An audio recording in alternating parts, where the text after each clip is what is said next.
के सिंधु बॉर्डर और जो भी दूसरे बॉर्डर पर ये जो आए हुए हैं, ये किसान नहीं हैं। ये लोग किसान नहीं है, ये तो कांग्रेस ही किसान है। ये अकाली दल वाले लोग हैं। ये लोग जो हैं, ये भारत के लोग नहीं हैं। ये किसान नहीं है, ये अन्नदाता नहीं है। ये अन्नदाता नहीं है, ये हैं कर्मदाता जो अपने कर्मों को भोगने आए हैं यहाँ पर। ये लोग देश को, आज देश जिस तरह, देखिए हमारे देश में किसान और जवान, ये दो, एक अन्नदाता और एक अंगरक्षक, ये दोनों ने इस देश को संभाल रखा है। लेकिन जो अन्नदाता का नाम लेकर जो सड़कों पे उतरे हुए हैं, ये अकाली दल जो उतरे हुए हैं, ये किसानों से इनका कोई लेना देना नहीं है। इनका अपना रोज़गार, इनका अपना कारोबार, इनका अपना 2 नंबर का कारोबार जो है वो समाप्त हो चुका है। देखिए अब पंजाब चले जाइए, पंजाब से लगे बॉर्डर हैं हमारे जो पाकिस्तान से मिलते हैं। तो ये सिंधी बॉर्डर जो है, ये जो हैं अकाली दल वाले जो हैं, ये वहाँ से नशीली पदार्थ और दूसरी चीज़ें ये किसानों को बदनाम करने के लिए वहाँ से लाते हैं और उसका जो है इस्तेमाल करते हैं। अभी आपने देखा होगा एक फिल्म आई थी उड़ता पंजाब देख लीजिए, और अब आज के पंजाब को देख लीजिए जो सिंधी बॉर्डर पर बना हुआ है। सिंधु बॉर्डर पर देखिए आप जाकर, वहाँ कोई आंदोलन नाम की कोई चीज़ ही नहीं है। वहाँ तो एक मनोरंजन, एक पिकनिक, एक लॉकडाउन का। और हैदर जी, मैं जानना चाहूँगा, आप सिंघू बॉर्डर गए थे, आप भी इस प्रोटेस्ट में शामिल होने के लिए कि किसानों का आंदोलन है, लेकिन जब आप वहाँ गए तो आपने वहाँ क्या देखा, क्या चल रहा है उस सिंघू बॉर्डर के अंदर? देखिए मैं गया था, थोड़ा मेरे पास वहाँ काम भी था, तो मैंने देखा कि मुझे अभी मेरे पास 1 डेढ़ घंटा बचा है, तो मुझे मालूम था कि इससे थोड़ी दूर ही सिंधु बॉर्डर है। तो मैंने कहा चलो वहाँ चलते हैं। तो मेरा एक मित्र था, उसके साथ मैं गया, तो वहाँ का तो माहौल ही अलग है।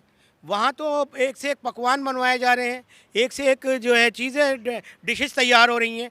वहाँ तो कुछ ऐसा नहीं है जो किसानों के हित में हो रहा हो। वहाँ तो किसानों को सिर्फ बदनाम किया जा रहा है।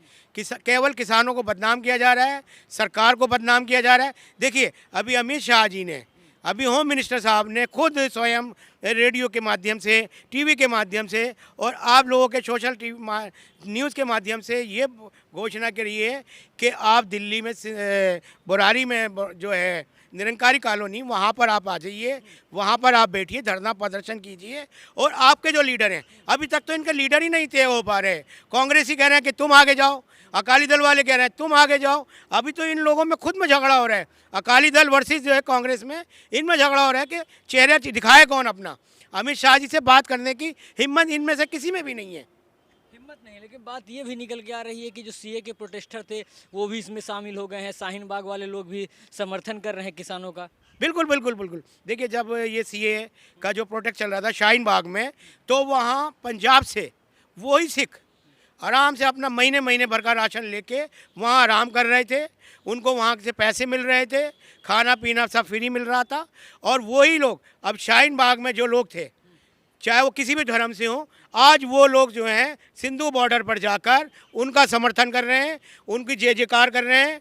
यहाँ तक कि मैंने तो सुना है वहाँ पर, अभी कुछ लोग जिक्र कर रहे थे, कल की बात बता रहा हूँ मैं, कि वहाँ पर जो है भिंडरावाला जिंदाबाद के भिंडरावाला जो है वो अमर रहे के नारे लग रहे थे। तो इसका मतलब है ये किसान आंदोलन की आड़ में कोई ना कोई देश के खिलाफ बहुत बड़ा षड्यंत्र रचा जा रहा है।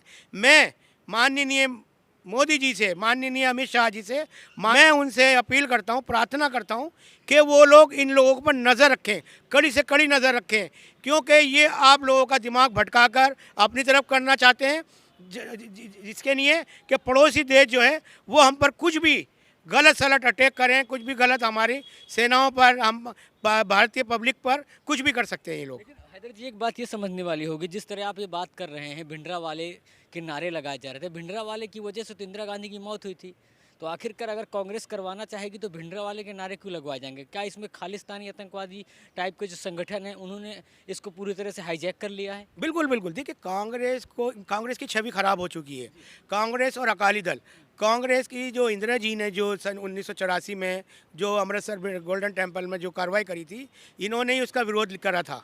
और विरोध करने का सबसे बड़ा तरीका आपको पता ही है कि स्वर्गीय इंदिरा जी की हत्या करा दी गई थी, उनके घर में घुस गई। लेकिन आज वही कांग्रेस जैसे कि आज दूसरे देख लीजिए, जैसे कि महाराष्ट्र में देख लीजिए जो शिवसेना है, शिवसेना एक हिंदू सेना कहलाती थी। एक बाल ठाकरे के राज में हिंदुओं पे कोई उंगली नहीं उठा सकता था, लेकिन आज वही शिवसेना प्रमुख बाल ठाकरे जी मुख्यमंत्री बने हुए, जबकि उनके ही पिताजी ने, बाल ठाकरे जी ने इतने समय वहाँ पर राज किया, दिलों पर राज किया, लोगों के दिलों पर राज किया। कभी इन्होंने सत्ता के लोभ में नहीं आए। इसी तरह उसके दिखाए हुए नक्शो कदम पर ये कांग्रेस चल रही है। आज ये अकाली दल को जोड़ने पर लगी हुई है। मकसद, सिर्फ केवल मकसद ये है कि मोदी जी को किसी ना किसी तरह से जो है वो उनको प्रेशर में लाया जाए, उनको ऊपर कुछ ऐसे इल्ज़ामात लगाए जाए जिससे मोदी सरकार बदनाम हो जाए। क्योंकि आज इनके पास कोई मुद्दा नहीं है। जितने मुद्दे ये कांग्रेस सरकार फुटबॉल की तरह घुमा रही थी, गोल गोल घुमा रही थी, मोदी जी ने सन 2014 में आके सारे जो बॉल से जो कांग्रेस खेल रही थी, उस बॉल से लगातार मोदी जी ने धड़ाधड़ गोल किए। बताइए, देखिए गोल कैसे बड़े शानदार गोल किए। जैसे अभी हाल ही में हमारा एक बहुत बड़ा वर्ल्ड फेमस खिलाड़ी रोनाल्डो की डेथ हुई है। ऐसे हमारे मोदी जी हैं।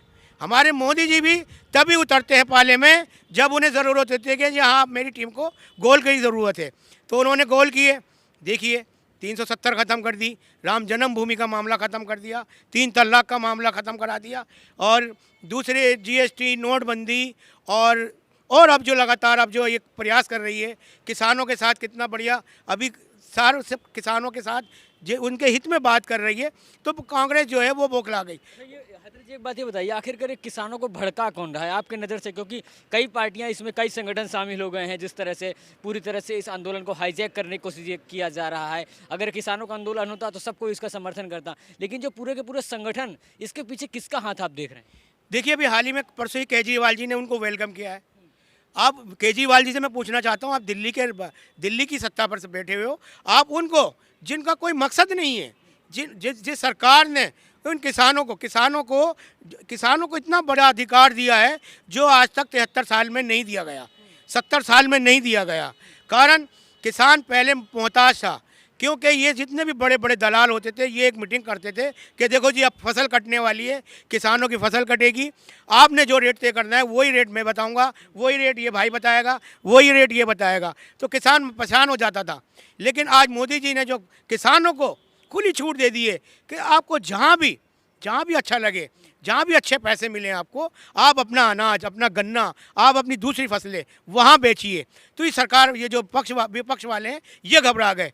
अरे यार, ये तो लगातार गोल पर गोल करे जा रहे हैं, हमारी नहीं तो कुछ छोड़ने की लायक नहीं है। क्योंकि अब कांग्रेस जो है बिल्कुल समाप्त हो चुकी है। कांग्रेस देख लीजिए, अब यही लोग हैं वो जो झंडा उठाने पर आपत्ति जताते हैं। जम्मू कश्मीर को देख लीजिए, फारूक अब्दुल्ला जो हैं वो कहते हैं हम चाइना से मिल जाएंगे, महबूबा मुफ्ती कहती है कि हम झंडा नहीं उठाएंगे, ओवैसी कहते हैं कि ओवैसी के कार्यकर्ता जो है वो कहते हैं कि हम हिंदुस्तान नहीं बोलेंगे, हम भारत बोलेंगे। तो ये देखिए सारा माहौल जो है, इन जैसे चंद मुट्ठी भर लोगों ने जो है ना, ये एकजुट हो रहे हैं, एक टीम बना रहे हैं, एक ऐसी टीम बना रहे हैं जो केंद्र में बैठी सरकार को किसी तरह गिरा दे, किसी तरह उनको कम कर दे।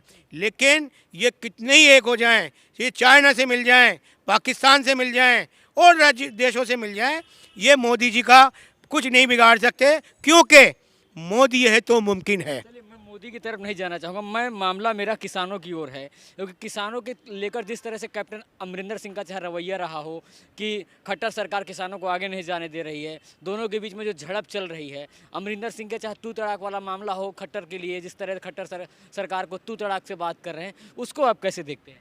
देखिए हरियाणा का किसान जो है वो एक समझदार किसान है। खट्टर जी जो हैं वो एक दोबारा सत्ता में आए हैं और उन्हें मालूम है कि मेरे किसान भाइयों को क्या चीज़ चाहिए। लेकिन अरविंदर सिंह जो हैं वो बिल्कुल अपोजिट हैं। वो कहते हैं कि हम, देखिए अब भिंडरावाले का नाम लेना ये एक बहुत अपने आप में एक बहुत बड़ी बात है। भिंडरावाला जिसको भारत सरकार ने, माननीय स्वर्गीय श्रीमती इंदिरा गांधी जी ने एक आतंकवादी घोषित किया था, कि जो चाहता था कि मैं पंजाब सरकार, मतलब पंजाब को एक अलग कंट्री बनाने का जो सपना देख रहा था, इंदिरा जी ने उसको ख़त्म किया। आज ये इंदिरा जी का बेटा राहुल गांधी उर्फ पप्पू और उसकी बहन ये दोनों इस वक्त बबली और बंटी बने हुए हैं। इस वक्त इनके पीछे ये दूसरी बाहर की जो कंपनियां हैं, बाहर की जो कंट्रियां हैं, वो इन्हें लगातार सपोर्ट कर रही हैं। क्योंकि चाहे वो पाकिस्तान का इमरान खान हो, चाहे वो चाइना का छोटी आंख वाला पौवा हो, ये लोग जो हैं ये इस देश के पीछे लगे हुए हैं कि इस देश में मोदी ने आकर ये सब क्या कर दिया।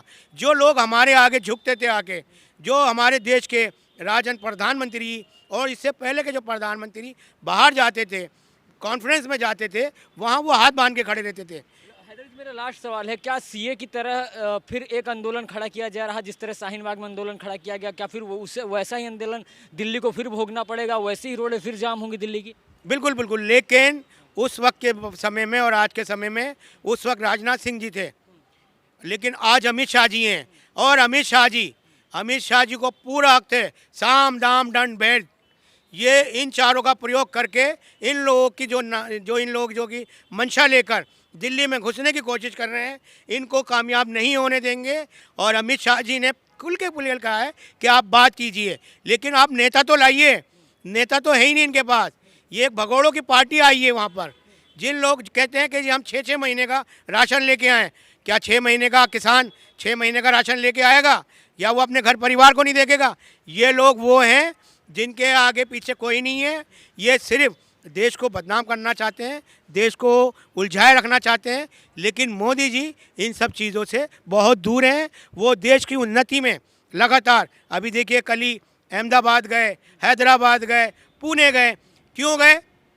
वैक्सीन के लिए गए कि हमारे देश में जो महामारी हो रही है वो ये किसी तरह रोकी जाए। हमारे देश के 130 करोड़ की आबादी वाला ये देश में कोई ना मरे। मोदी जी इस प्रयास में लगे हुए हैं। लेकिन उधर उन्हें देखिए, वो उन्हें कुछ लेना देना नहीं है।